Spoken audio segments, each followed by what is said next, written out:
অনেক নেতা বিদেশে আছেন, তারা দেশে আসার সাহস পাচ্ছেন না, কারণ তারা ইংল্যান্ডের নাগরিকত্ব লাভ করেছেন। নাগরিকত্ব ছেড়ে দিয়ে দেশে আসতে হবে, ভয় পাচ্ছেন। নাগরিকত্ব ছেড়ে দিলাম, দেশে এসে যে আবার প্রধানমন্ত্রী হইতে না পারলাম, আমার 21-2 করলে গেল, আসার সাহস পাচ্ছে না। কথায় কথা বলতো শেখের বেটি পালায় না, তারাই আজকে দেশ থেকে পালিয়ে গিয়েছে। আমরা কাউকে হামলা করব না, তবে হামলা করতে আসলে 2 হাত নিয়ে যেতে পারবেন না ইনশাআল্লাহ। কিন্তু আমাদের এই ভাই কিন্তু আমাদের এই ভাই অবিশ্বাস্য সত্য যে 30 বছর ধরে এত সুন্দর জীবনযাপন করেছিলেন, কোটি কোটি টাকা ইনকাম করার সুযোগ ছিল, আন্তর্জাতিকভাবে সকল জায়গায় যাওয়ার সুযোগ ছিল। শুধু আমির জামাতের কথা শুনে আনুগত্য করে ওই সমস্ত কিছু দুনিয়ার সুখ শান্তি ছেড়ে দিয়ে আপনাদের পাশে দাঁড়িয়েছেন। আপনারা কি পারেন না তার পাশে দাঁড়াতে? আপনার হাত তুলে দেখান, তার পাশে থাকবেন ইনশাআল্লাহ। আমি ফাঁসির দণ্ডপ্রাপ্ত আসামি ছিলাম, একটার না 3টার ফাঁসি। সেখান থেকে আল্লাহ 5ই আগস্টের বিপ্লবের পর অনেকে একে দ্বিতীয় স্বাধীনতা বলেন, তার মাধ্যমে মুক্তি লাভের সুযোগ পাই। সেই সুবাদে আজকে আমি আপনাদের সামনে হাজির হতে পেরেছি, আলহামদুলিল্লাহ। সংগ্রামী ভাই ও বোনেরা, বাংলাদেশের সম্পদের কোনো অভাব নাই, আমাদের অভাব চরিত্রবান নেতাদের অভাব। এবং তার বড় প্রমাণ বিগত 15.5 বছরে যে দলটি দেশ শাসন করেছে, ক্ষমতা ছাড়ার পর জানা গেল প্রায় 27,000 লক্ষ কোটি টাকা বিদেশে পাচার করেছে। এটাই প্রমাণ হয় এই দেশটা গরিব দেশ না, এটা সম্পদশালী দেশ। কিন্তু সম্পদের সৎ ব্যবহার করার মতো, সম্পদকে পাহারা দেওয়ার মতো যোগ্য লোক, সৎ লোক এই দেশে 54 বছরে পাওয়া যায় নাই, যার ফলে এই সম্পদ বিদেশে পাচার করা হয়েছে। বাংলাদেশ জামাত ইসলামী প্রথমেই বলতে চায় জনগণের সামনে, যদি আল্লাহ আমাদেরকে সাহায্য করেন, যে জনগণের ভালোবাসা পাই, আগামীতে জামাত ইসলামী যে জনগণের সেবা করার সুযোগ পায়, সর্বপ্রথম বাংলাদেশ থেকে আমরা দুর্নীতি নির্মূল করব। কারণ দুর্নীতি বাংলাদেশের প্রধানত সমস্যা। আজকে যদি দুর্নীতি না হতো, 27,000 লক্ষ কোটি টাকা বিদেশ থেকে দেশে থাকতো, বাংলাদেশের গরিব ছেলেরা তাদের বাপ মায়ের জমি বিক্রি করে বিদেশে চাকরির জন্য যেতে হতো না, যাওয়ার পথে নদীতে গিয়ে তারা নৌকা ডুবি হয়ে মারা যেত না। এই সম্পদ বাংলাদেশে ব্যবহার করা হলে বিদেশ থেকে আমার দেশের লোকেরা চাকরি করতে আসতো। এই দেশ সিঙ্গাপুর কেন, এর অনেক অনেক বড় উন্নত দেশ হতে পারত, কিন্তু দুর্নীতির দেশ ভরে গিয়েছে। বলে থাকেন, এই কথা বললে বলে আপনারা তো ক্ষমতায় যান নাই, আপনারা দুর্নীতি করবেন না ক্ষমতায় গিয়ে, তার প্রমাণ কি? আমি আপনাদেরকে সুস্পষ্ট বলতে চাই, আপনারা ফিরে দেখুন 2001 থেকে 2006 সাল পর্যন্ত বেগম খালেদা জিয়ার নেতৃত্বে 4 দলীয় ঐক্যজোট আমরা দেশ শাসনের সুযোগ পেয়েছিলাম। সেই দেশ শাসনের অংশীদার হিসেবে বাংলাদেশ জামাত ইসলামী তৎকালীন আমিরে জামাত মাওলানা মতিউর রহমান নিজামী 2টা মন্ত্রণালয় চালিয়েছেন, একটি কৃষি মন্ত্রণালয়, একটি শিল্প মন্ত্রণালয়। আমাদের পার্টির সেক্রেটারি জেনারেল জনাব আলী হাসান মুজাহিদ একটি মন্ত্রণালয় চালিয়েছেন, সমাজ কল্যাণ মন্ত্রণালয়। তাদেরকে ফাঁসি দেওয়া হয়েছে 1971 সালের কল্পকাহিনী তৈরি করে। কিন্তু আমাদের ক্ষমতা ছাড়ার পর সেনা সমর্থিত সরকার 2 বছর ক্ষমতায় ছিল। ওনাদের ফাঁসি দেওয়ার আগে 3 বছর প্রায় ক্ষমতায় ছিল আওয়ামী লীগ, সুযোগ পেয়েছিল। কিন্তু এই 5 বছরে কোনো সরকারি এই 2 মন্ত্রী বিরোধী একটি টাকা আত্মসাতের প্রমাণ সামনে হাজির করতে পারে নাই। আমরা সেই নেতাদের দল করি, সেই নেতাদের দলেই আমরা কর্মী। অতএব জামাত ইসলামী দায়িত্ব পেলে সেই নেতাদের আদর্শ অনুসরণ করে অবশ্যই অবশ্যই বাংলাদেশকে আমরা দুর্নীতিমুক্ত করতে পারবো ইনশাআল্লাহ। 2001 সালে আমাদের 18 জন এমপি ছিল।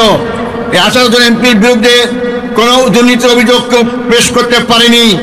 এতে প্রমাণ হয় জামাত ইসলামী যখন যে দায়িত্ব পাক না কেন, তারা দুর্নীতি করে না। এই জন্য জনগণের ভয়ে না, পুলিশের ভয়ে না, মিডিয়ার আর্মির ভয়ে না, আমরা দুর্নীতি করি না আল্লাহর ভয়ে।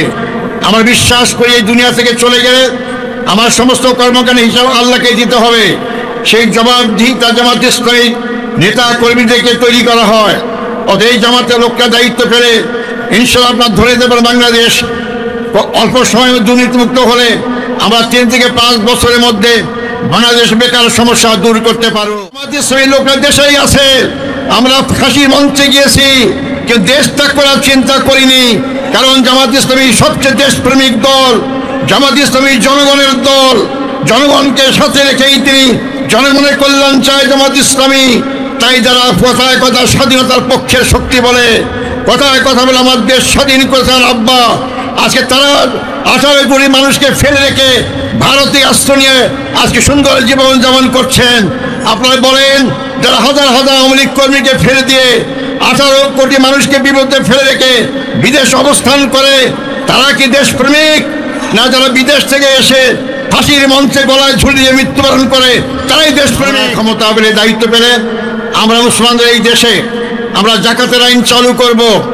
এই জাকাত বাংলাদেশে যে সমস্ত ব্যাংকে ধনী মানুষরা টাকা জমা রাখে, সেই টাকা যদি আদায় করা যায়, প্রায় 50,000 কোটি টাকা বছরে জাকাত আদায় করা সম্ভব।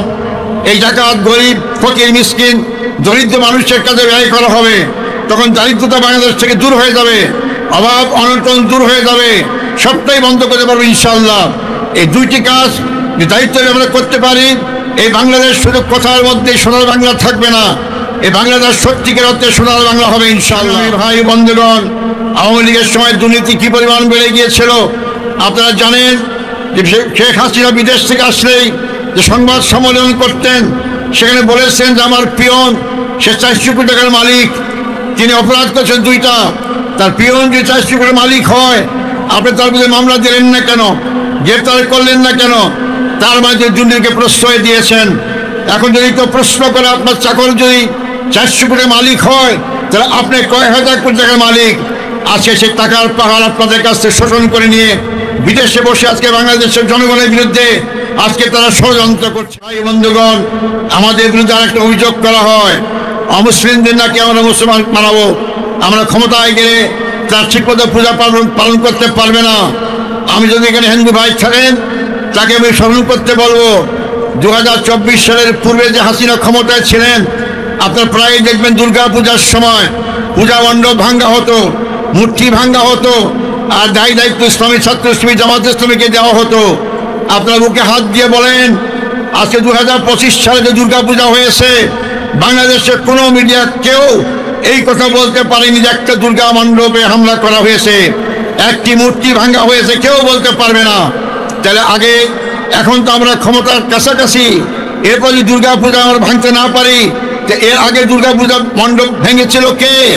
যারা ভেঙেছিল আজকে দেশে নাই, দেশ থেকে পালিয়ে গিয়েছে। ভাই বন্ধুগণ, আমি এরপর বলতে চাই, আমাদের অনেক ভাই বলে থাকেন জামাত ইসলামীর ক্ষমতায় গেলে নারীদের কোনো স্বাধীনতা থাকবে না, তাদের ঘরের মধ্যে আবদ্ধ রাখা হবে, তা শিক্ষিত কোনো চাকরি করতে পারবে না। এটা সম্পূর্ণ ভুল কথা। মাসুদ সাহেব তাকে আপনার সামনে কথাই বলেছেন।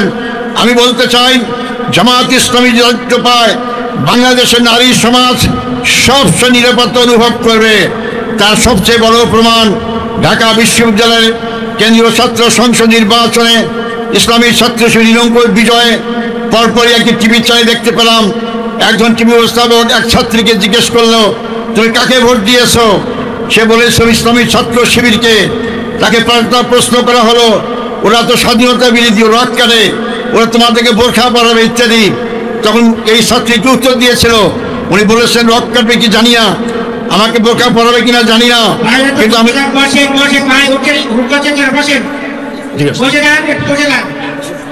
তিনি বলেছে, ছাত্রী বলেছে কি, আমি ছাত্র শিবিরের কাছে নিরাপদ মনে করি। ছাত্ররা টকবগে যৌবন ভরা যুবক, তাদের কাছে যে একটি ছাত্রী নিরাপদ থাকতে পারে, তাদের মুরব্বী আমরা জামাত ইসলামী দায়িত্ব পেলে বাংলাদেশের সকল প্রকার নারীরা সম্পূর্ণ নিরাপদে তাদের জীবনযাপন করতে পারবে ইনশাআল্লাহ। জামাত ইসলামীর আছে জোয়ার সৃষ্টি হয়েছে, সারা বাংলাদেশের দাঁড়িপাল্লার জোয়ার। এই জোয়ারে ভীত হয়ে আমাদের বিরুদ্ধে আজকে জঘন্যত হামলা শুরু করেছে। আসলে যারা পরাজয় নিশ্চিত জানে, তাদের মাথা ঠিক থাকে না, তারা আবল তাবল কাজ করে। এই জন্য তারা বিভিন্ন জায়গায় জামাত অগ্রযাত্রাকে থামাবার জন্য পুরাতন কায়দা বিভিন্ন হামলা করার চেষ্টা করছে। আমরা পরিষ্কার কথা বলতে চাই, সংগ্রামী ভাই বন্ধুগণ, আগামী নির্বাচনে আপনারা ভোট কেন্দ্র পাহারা দেবেন। আমরা আর 24-এর পুরে বাংলাদেশকে নিয়ে যেতে চাই না। দিনের ভোট রাতে হোক আমরা চাই না, আমরা দামি নির্বাচন হোক আমরা চাই না। সন্ত্রাস করে ভোট বাক্স দখল করে অথবা ভোট বাক্সের ব্যালট ঢুকিয়ে দিয়ে আপনারা পরাজিতকে জয়লাভ দেখাবেন, এই দিন শেষ। আমি যুবক ভাইদের এই কথা বলতে চাই যে দাঁড়িপাল্লার পক্ষে ভোট দেওয়ার সিদ্ধান্ত গ্রহণ করেছেন অথবা আগামী সিদ্ধান্ত গ্রহণ করবেন। আপনারা ভোটের দিন তার আগে থেকেই আপনারা ভোট কেন্দ্র পাহারা দেবেন। যারা ভোট বাক্সে ব্যালট বাক্স ঢুকাইতে চাবে অথবা ব্যালট ছিনতাই করবে, তাদের যেমন দু হাত আছে আমাদেরও দু হাত আছে, এই দু হাত দিয়ে আমরা মোকাবেলা করবো ইনশাআল্লাহ। আমরা এলাকার জনগণের ভোট তা নিজ পছন্দ অনুযায়ী মার্কাকে দেওয়ার এই সুযোগ করে দিতে চাই, এই সুযোগ কেউ কেড়ে নিতে পারবে ইনশাআল্লাহ।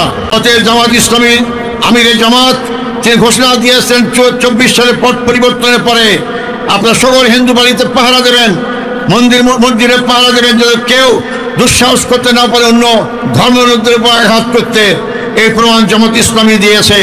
অতএব মুসলিম ভাই হিন্দু হোক খ্রিস্টান হোক, বাংলাদেশ জামাত ইসলামী দায়িত্ব পেলে আপনারা সবচেয়ে নিরাপদ থাকতে পারবেন ইনশাআল্লাহ। সংগ্রামী ভাই ও বন্ধুগণ, আপনারা নামাজের জন্য ব্যস্ত হয়েছে, নামাজ পড়তে যাবেন। আপনারা যদি দাঁড়িপাল্লাকে ভোট দিতে চান, আমি আপনাদেরকে একটা দায়িত্ব দিতে চাই। এখানে যে উপস্থিত আছেন সবাই ভোট দিলে উনি জয়লাভ করতে পারবেন না। এই জয়লাভ করতে হলে আপনাদের কাজ করতে হবে।